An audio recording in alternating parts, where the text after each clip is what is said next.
Well, hey folks, Species 7 here. Welcome back to the channel and welcome back to Pine Cove Productions version 2, the Russian version. Yes indeed, aren't we brave? Alright, I just spent first 2 hours of the morning out at the sawmill because we produced so many boards that I really had little choice. Everything was stuffed to the gills. I think the production is a little bit high, maybe, for what really is going to happen.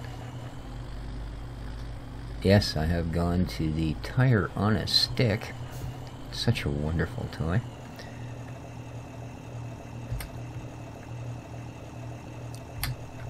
Just because none of these areas outside these troughs are level.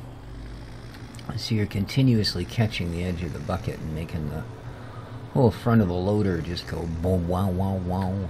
So I was going to, I suppose we should,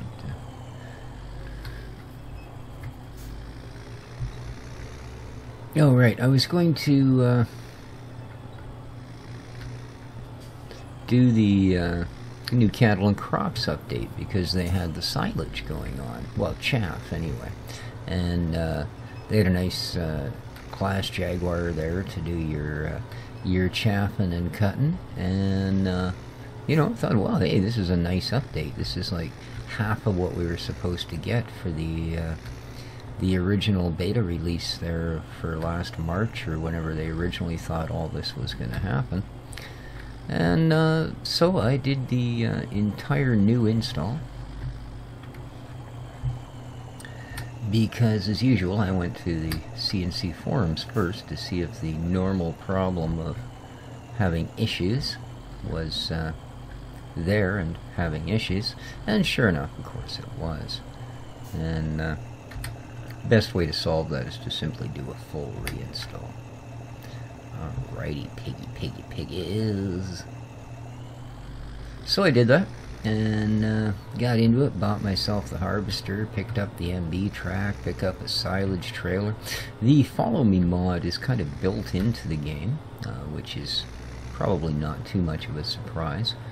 Unfortunately, it works rather oddly. I mean, it does work when you figure out what the what all the little symbols mean and use them in the right order.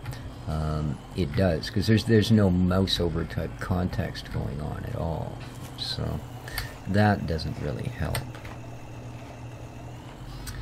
So yeah, it does quite well. The MB track was following me around, but then I gave some other unrecognizable command and it proceeded to drive into the middle of the field and then start driving circles in the cornfield as each circle progressively destroyed more and more crop.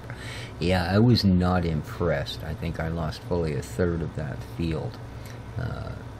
I just pressed the button again and he stopped, and then I pressed the button and he took a different route out to destroy even more crop. And yeah, all in all, what we like to call here in farmland, fail. So yeah, not terribly impressive. And yeah, I'm going to put all of my vehicles that are over there into this particular place, in fact. So it is for vehicles. That's actually going to be for hay over there.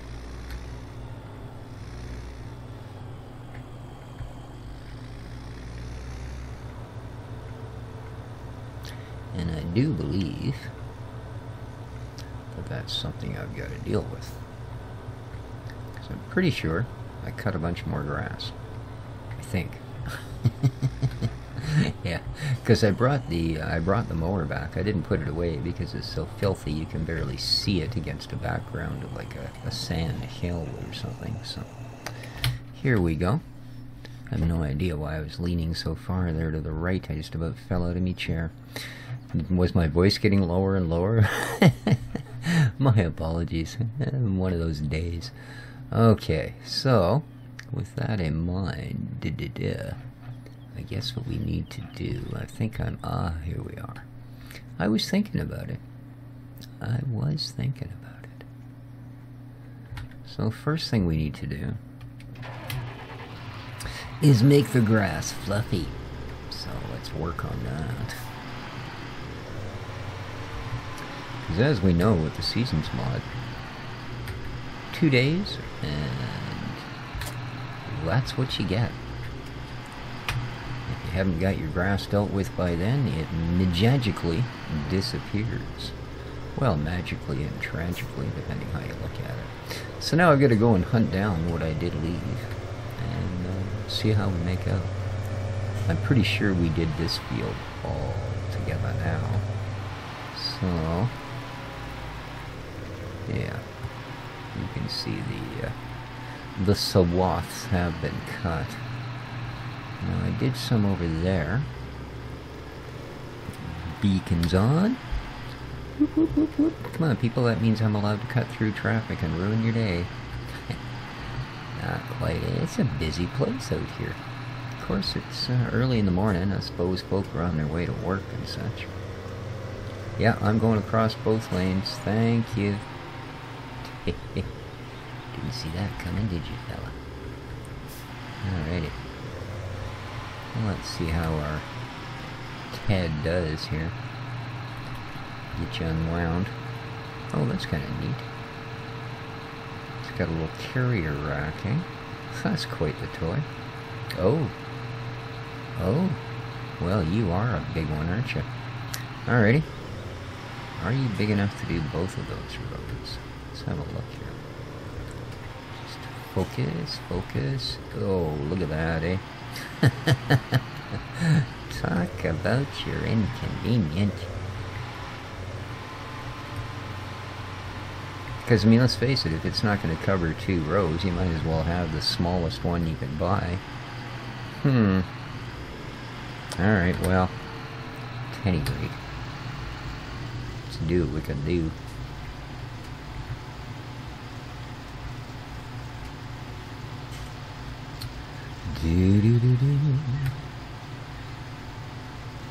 So yeah, and then the with the cattle and crops. So there was, you say, a little bit of a thing going on, but it's also, it was mostly just me, because like I said, there's no mouse overs when you look at the controls and you've got that big panel. Well, when you're in the forager, like I say, there's, I think, 4 different, well, they're pictures of trailers with arrows pointing in various directions, and one which is obviously, well, he says obvious and then gives you a choice, either a stop or a pause button. So that sort of thing should be pretty easy to figure out. The rest of it, don't know. Just don't know.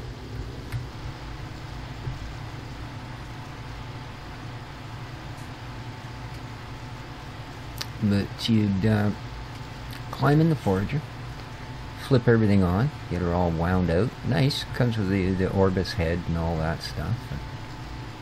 Start into the crop, and first there was no animation for the chaff.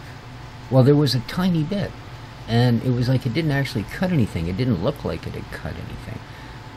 Keep in mind, it also has built-in crop destruction, so sometimes you kind of wonder whether you mowed something over or actually mowed something over. Alright, I think that's all we've got here, isn't it? Yeah. Oh, I see this line's gonna give a little wander up, so we might as well do the same. I think the rest of it I must have picked up at some point. Okay. Oop. Wrong button. I just want to see if I cut any at the top. So you'd get your forage harvester moving forward. Oh, nice. Good, heavy, weighty. I had the physics thing cranked up to max. And I don't know. It wasn't cutting anything. Now, the mission parameters were going down. And at one point, so was the corn stalks. And then they stopped. Quite disappointingly, might I add. Okay, I obviously didn't cut up here. Alright. So, and yet, like I said, when you looked at the mission progress bar, it was still going down. So it was saying it was cutting the corn down. It just wasn't actually cutting the corn down. And then at the one point where it sort of kind of did, then moments later, I have no idea where I am. I thought this would lead me back out to the road if I'd done it right. Well, I know this is where all the greenhouses are, but there should be a dirt road that goes right down to the highway. Okay, it doesn't look like I cut grass down there. But at one point, it did take about a third of a strip of grass away, or a third of the row that I'd done, and then the corn appeared again, like out of nowhere. So, yeah, I really don't know what the going on with it is. Wow. Yeah, see, I thought I was going to come out. See where that bridge is over there? That's where I was trying to get to. Ooh, you need pallets here, eh? Okay. So there's something else going on there with pallets. No, I absolutely cannot get out that way. Okay, we'll find our way home.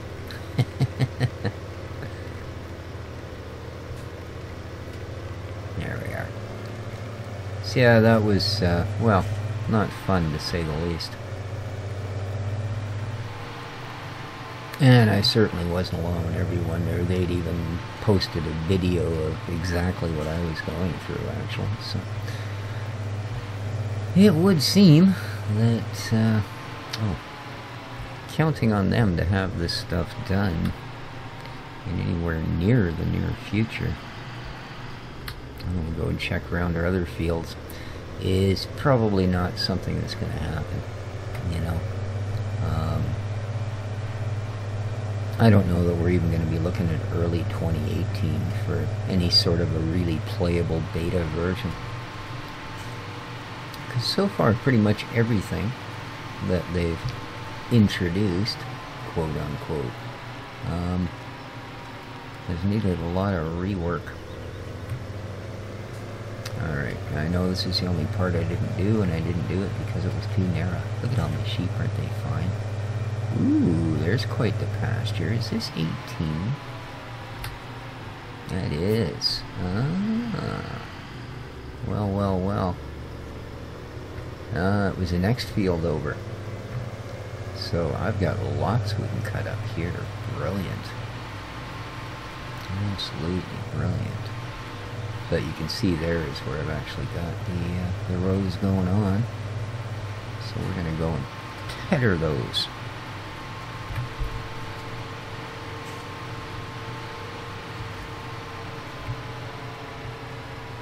I really wish it would reach both rows.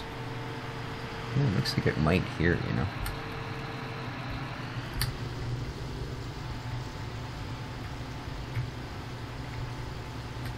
Nope. It's going to do part of one or part of the other. But not both. So, that's fine. That's the way it's got to be.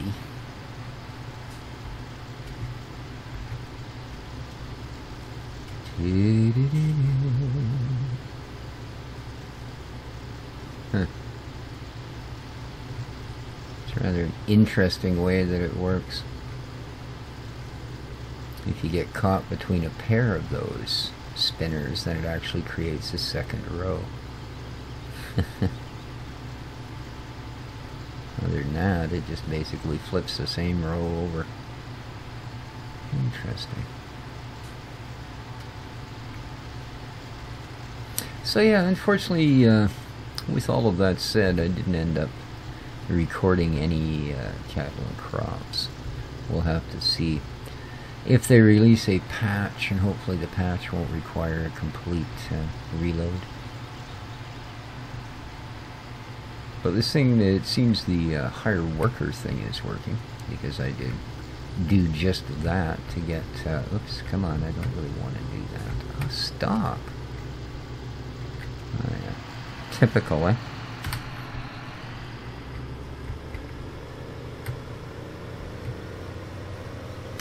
Absolutely typical. Ah, here, we got a whole bunch of grass to deal with in here.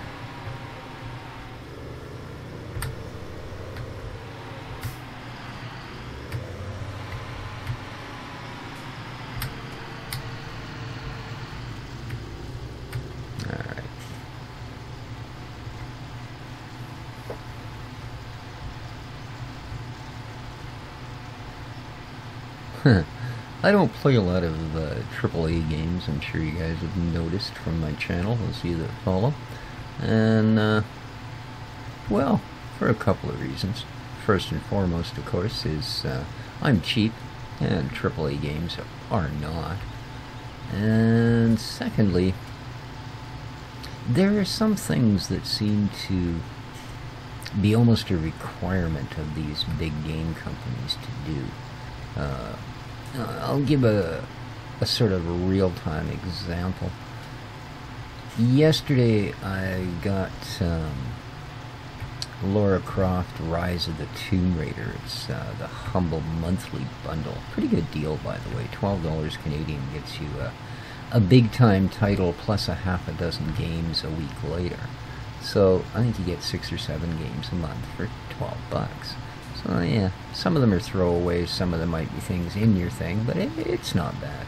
If you deal with Humble Bundle, it's not a bad way to deal with it. So anyway, that's Tomb Raider, Rise of the Tomb Raider, whatever it is. And so I'm thinking, okay, you know, I look at the Steam reviews and stuff, not because, I mean, I got it, like I said, it's part of the deal, so it's not like I was going to go, oh no thanks, you're basically throwing it away. But, and everybody, you know, seemed to be, you know, the reviews were good. The different things I read about the game itself seemed pretty good. Even some of the reviewers that I sort of, you know, trust, quote unquote, on YouTube seemed to think it was a pretty fine piece of kit. Boy, I'll tell you, 15 minutes into it and I was just about done. You know, I don't understand why people are willing to pay. I think that game, when it came out, it was like $70 Canadian, you know. Why people are willing to pay for something that is so largely not gameplay, you know. Like, you start, when you finally get control of your character, from that point on, you are driven nuts by the fact that at any moment there may be some random animation, like you can be leaping cliff to, you know, and it's all, of course, if you don't do it quick enough, you'll wash off the face of it and things crumble, and, you know, the usual sort of, you know, I want to be Assassin's Creed climbing stuff. And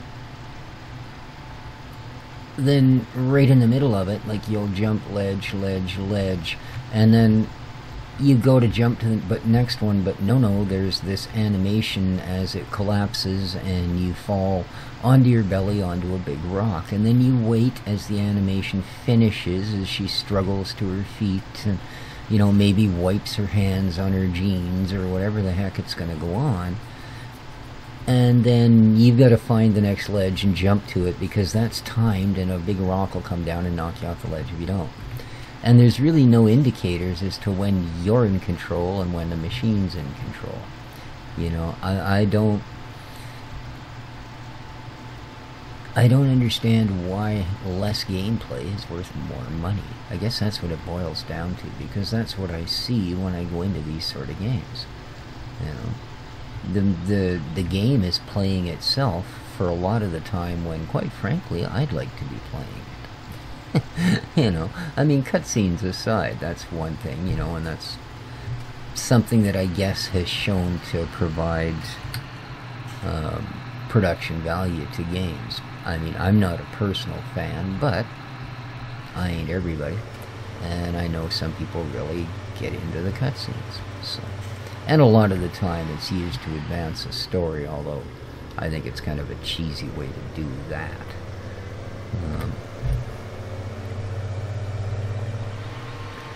2215 harvest income. I think we sold another table. Apparently at the mill there, if you leave more than 2 on the line, like it gets to the end of the line, rather than stopping production, it auto sells them.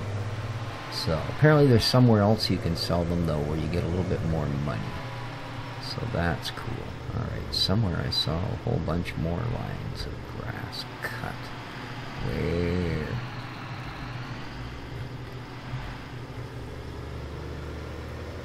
Down here anywhere?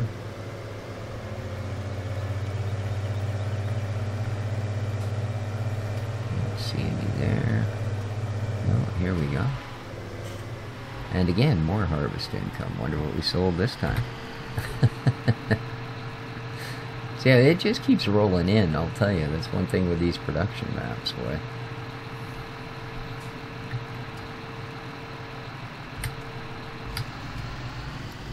Alright. No, there goes the savage train.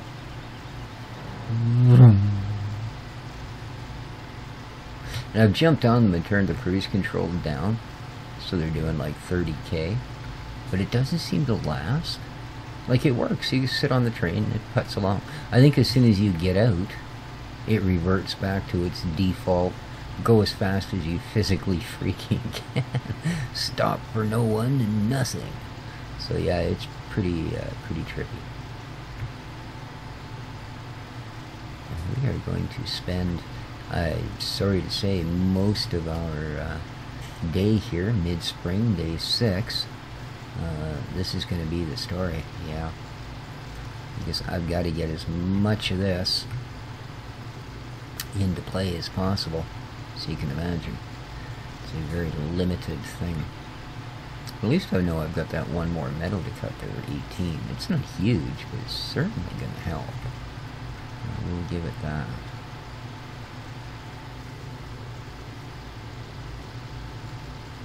Yeah, nice to be back on the production farm.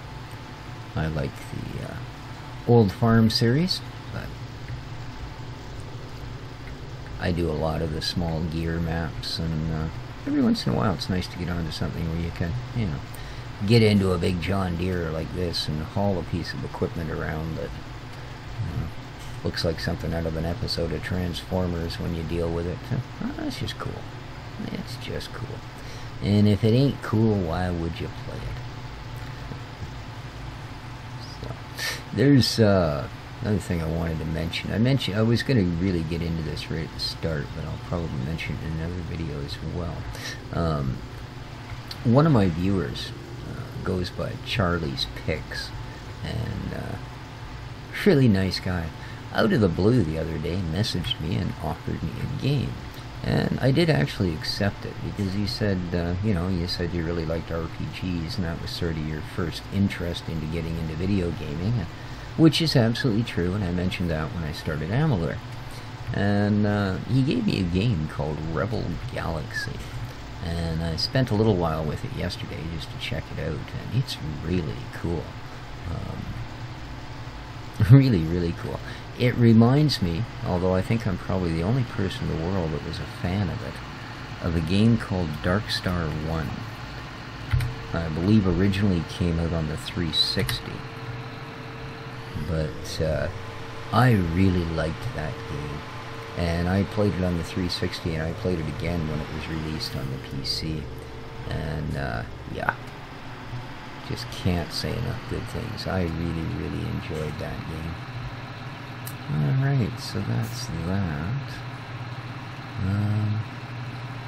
We already got those rows. I'm just going to go up and search.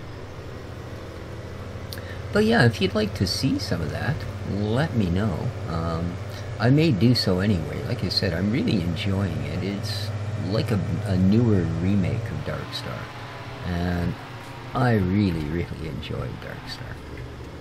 As I said, I don't think a lot of people did, or maybe on the Xbox they did, and by the time it got to PC it seemed a little aged, but I really enjoyed it. And a big thanks to Charlie's Picks, by the way. It is, Rebel Galaxy is quite a hoot. I need to get a little more skilled before I can more comfortably deal with some of the bandity types, but other than that, I do pretty good. Pretty good. It's a lot of fun. It's done in a 2D plane, like Starpoint Gemini, the original sort of thing, or Drifter, if you've ever played that. Another good game, by the way, but it's one of those ones that's been in early access since, I don't know, I think DOS. So, but anyway, guys, as you can see, this is pretty much my day. Not our most thrilling episode, so I do apologize for that. But this is grass cutting season, and I have to do as muchos of it as possible. And of course, as soon as I'm done this, I'm going to windrow the heck out of everything. So, yeah. It gets more thrilling. We get to watch grass dry. Alright, folks. Please hit that like button if you would. If you haven't subscribed yet, well, feel free to do so. Until next time, this has been Species 7 here on the Pine Cove Productions map by Stevie and Crisps. Alright. Take care of each other, folks.